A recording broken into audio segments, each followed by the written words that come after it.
Item 7A, adopt a resolution supporting the Huntington Bikeway and Pedestrian Safety Project and submitting an application to the San Mateo County Transportation Authority for pedestrian and bicycle program funding.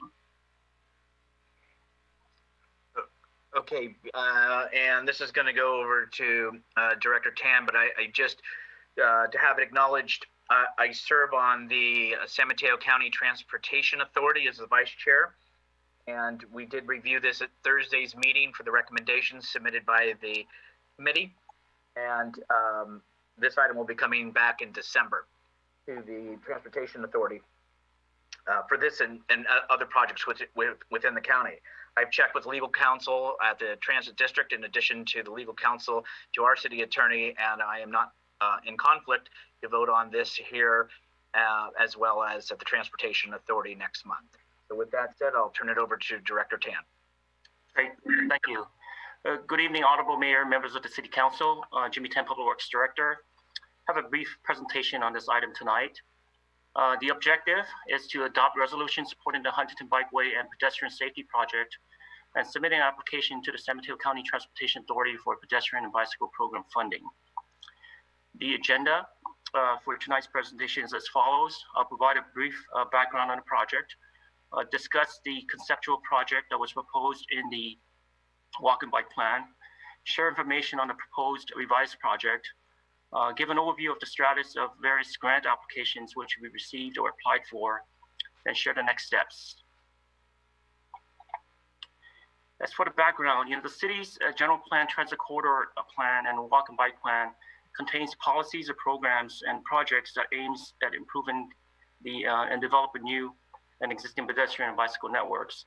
And the overall goal of these plans is to establish bicycling and walking as a sustainable means for transportation to reduce congestion and vehicle emissions.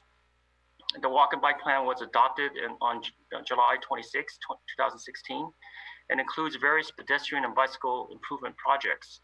One of the plan's goal is to better connect the BART and Caltrain stations to destinations like downtown, Bay Hill shopping centers and Office Park, and the shops at Tanfran.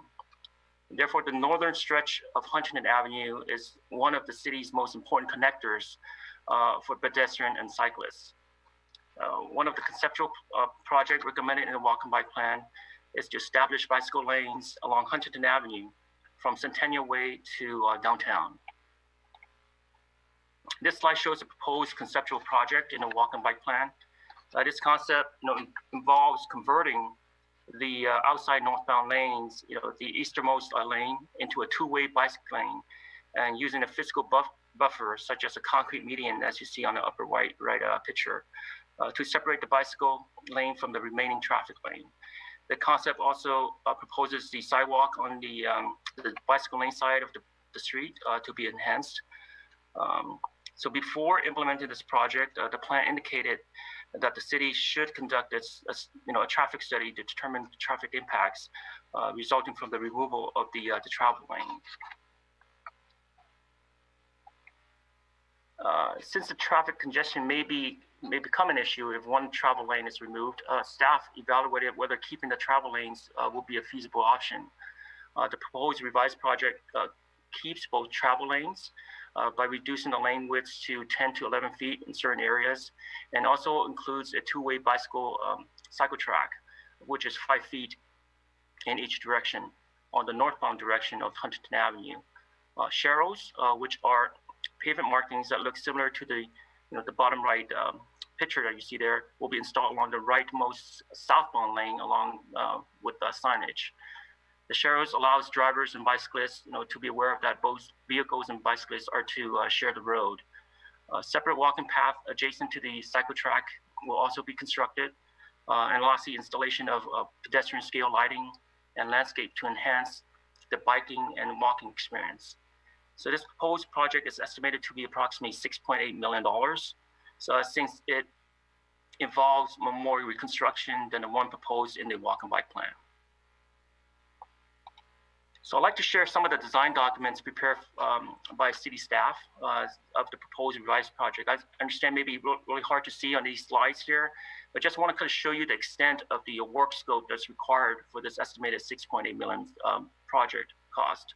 So this slide shows the area of Huntington Avenue as it curves from Sneath Lane towards Huntington Avenue. The Centennial Trail is highlighted in yellow, as you can see there. And then bike route located within the northern direction of Huntington Avenue in this area here. And then the sharrows are located in the southern direction here along Huntington Avenue. And then the new concrete sidewalks are being proposed adjacent to the bicycle lanes. And then the existing proposed roadway cross sections are shown here on the drawings. As you can see, with the new proposed sections, there will be a need for a retaining wall of about 1 to 4 feet high to construct the new bicycle lanes here. So here's the plan areas are showing area near Bayshore Circle. New sidewalk again that are being proposed along the entire stretch. There's connection of sidewalks that are being proposed to connect the Bayshore Circle there. And a retaining wall is also required at this segment.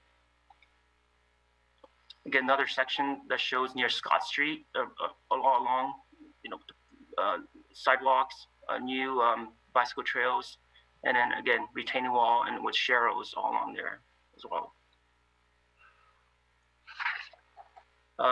The slide shows the entrance near Tanfran. There wouldn't be a need for retaining wall because the Huntington Avenue East is a little bit further away, and there's just landscaping area here in this area, so there isn't a need for retaining wall. But there'll be a need for relocating some of the existing storm drain in this area, and then the median work will be required further down during the northern part of this section here. So here's the slide shows the Herman Street.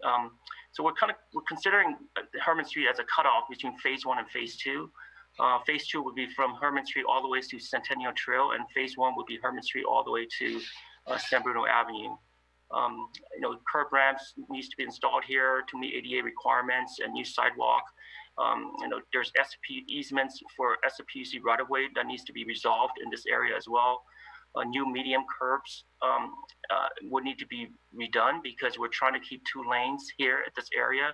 So curbs, medians would need to be reconstructed along Herman and south direction towards San Bruno Avenue. Here's another section, near along Huntington Avenue near Euclid.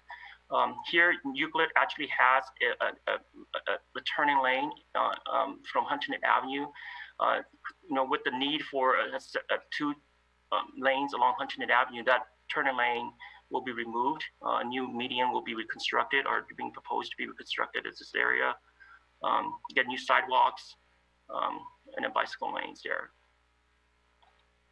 And this is, the intersection at San Bruno Avenue and Huntington near the Caltrain station there. Again, new curb ramps. There's a single lane here from, San Bruno Avenue heading north direction in order to include 2 bicycle lanes along adjacent to that, and then it will transition to 2 lanes along Huntington as the bicycle lane kind of veers off closer to the sidewalk. So in regards to the grant applications, the city is always looking for funding opportunities, right? In 2017, staff applied for the Metropolitan Transportation Commission, MTC's One Bay Area Grant 2 program, and we received a grant in the amount of $914,000. And there is a local match required in the amount of $285,000 for that grant. And recently, staff submitted the grant application to the San Mateo County Transportation Authority, a pedestrian and bicycle program. And staff requested $2 million in grant funding, which is the maximum award amount. And currently, we're guaranteed to receive $1.4 million. And the $2 million will be granted if the city is able to secure all the funding to complete the project.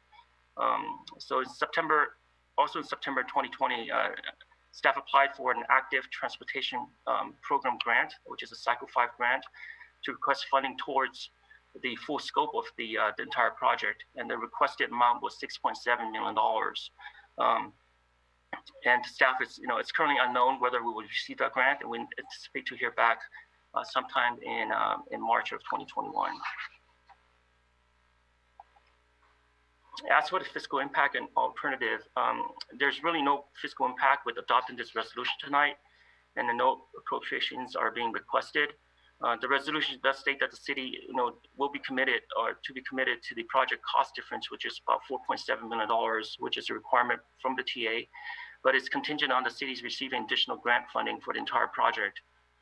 Now, if the city is unable to secure this funding, the city will receive $1.4 million, which is adequate to perform the work from Herman Street to San Bruno Avenue, which is the phase 1 that I mentioned earlier. For the alternative, the council can choose not to adopt the resolution and withdraw the application for the grant funding. As for the next steps, the city will be completing the traffic study. The agreement has been sent out to the traffic consultant for signatures, and the study is anticipated to be completed in February. The traffic study will be evaluating traffic operations impacts, in 2025 and 2040, with scenarios that includes one lane, being removed, and lanes not being removed. We also need to resolve easement issues with BART and SFPUC. The easement and right-of-way issues near BART station still needs to be transferred to the city, and staff has met with BART representatives in the field to discuss those easements, and BART is currently preparing a tentative map for city's review. There's also SFPUC easement issues that needs to be resolved from Herman Street towards San Bruno Avenue, and staff has a conference call scheduled with SFPUC this Friday to discuss the easement transfer issues. And lastly, staff will be looking for any other additional grant opportunities to fund this project if we don't get the ATP grant. So this concludes my presentation. I'll be happy to answer any questions. Thank you, Director. Councilmember Medina. Yes, thank you. My hesitation is there at Euclid, and so currently we're proposing to remove that turn lane, and also was my understanding from the TSPC that there was supposed to be a crosswalk there. I could be wrong, but I thought it was approved from the TSPC, so to allow the residents to get across the street to go to the other side. But I'm kind of concerned about that, but I guess that will be addressed in the traffic study, correct? Yes, correct. And then we will also, these are preliminary plans, so we would have to, go back and revisit, what was indicated in the TSBC documents. And I know it will be a concern regarding the removal of the left turn pocket lanes, and that's something that we would have to evaluate as well, through the design process. It seemed like you would likely have to put a signal there because a lot of people use Euclid as a cut through. But okay, we'll deal with that in the traffic study. So if you can go back to where the funding remains on that screenshot, is it 4.7 million that we would be short if we got the full 2 million? That's correct. So the TA is, looking at the overall entire project of $6.8 million. So if they give us, $2 million of the grant funding, they would like the city to be, committed to the remaining balance, the difference in the balance, right? And so that's something that the city is looking, towards to trying to get from hoping maybe the ATP grant that will allow us to give us the full, $6.8 million, and then we'll probably have more money than what we need to build this entire, the project. If we don't get the ATP grant, sometimes we'll probably know by maybe March of next year, and we'll possibly just get the $1.4 million from the county and just do the phase 1 first. Okay. And then whenever there's additional grant opportunities that are available in the future, we'll apply for that to complete the phase 2 from Herman Street to Centennial Trail. Got it. All right, that's great. So the Bayshore Circle, that kind of stretch of dead property, I guess, is that part of the resolving the BART and right-of-way issues? Is what's going on there? Yeah, that is not part of the the right-of-way issues that we're resolving, because the right-of-way issue that we're resolving was during the time when BART was constructed. Okay. Some of those easements were never transferred to the city, so that Bayshore Circle sliver, there, that's not included as part of that.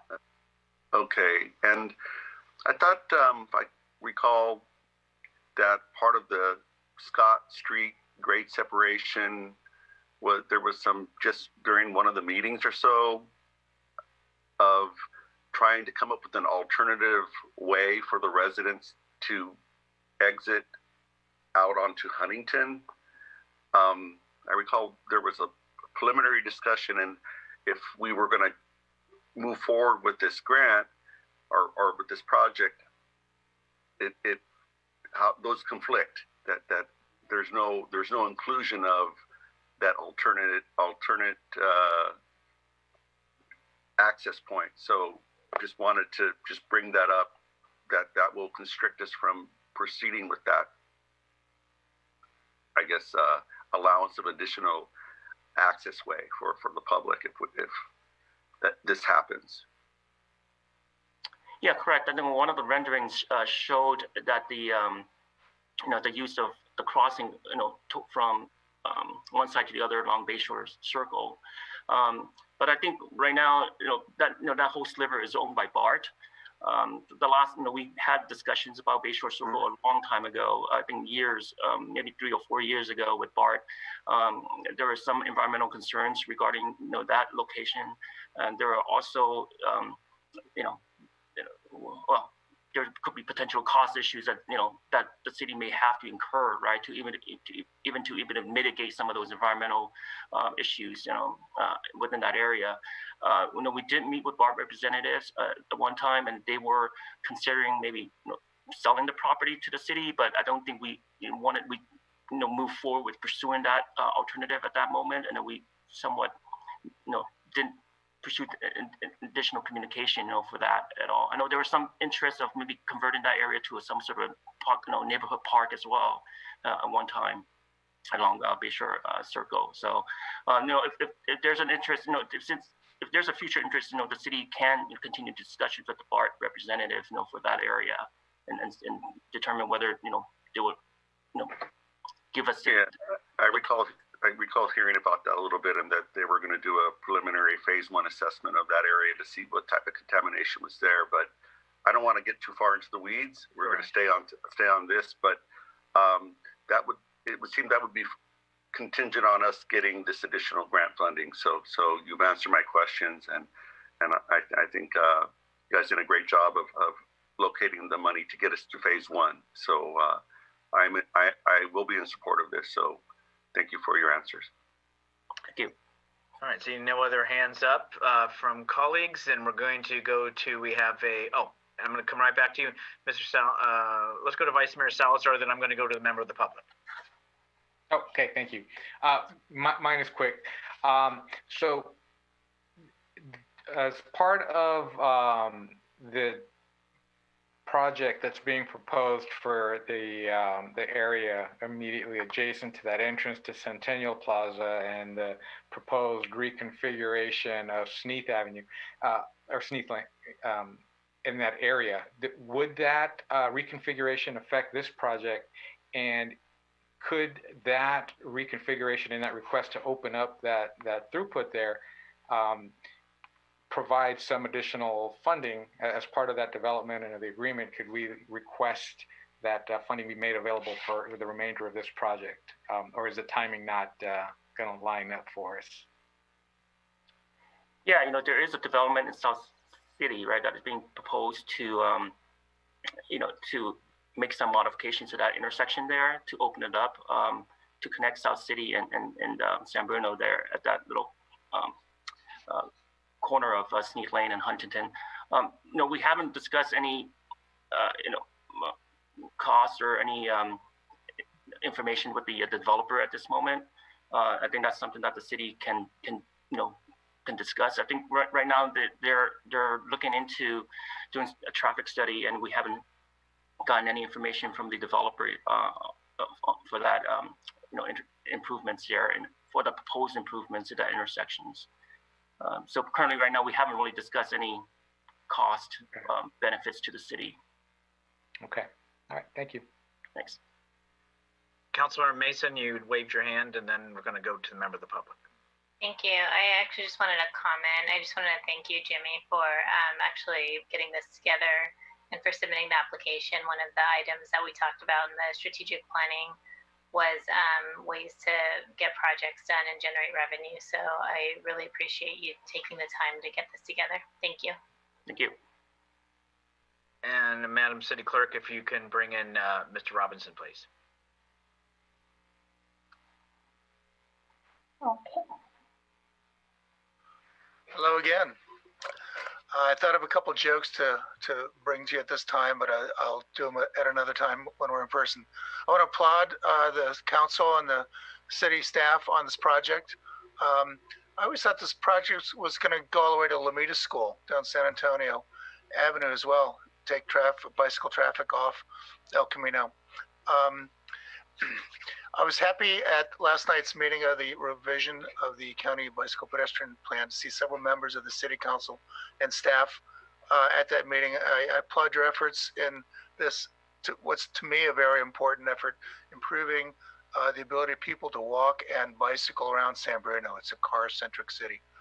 I would ask that you please consider also an east-west route across the town.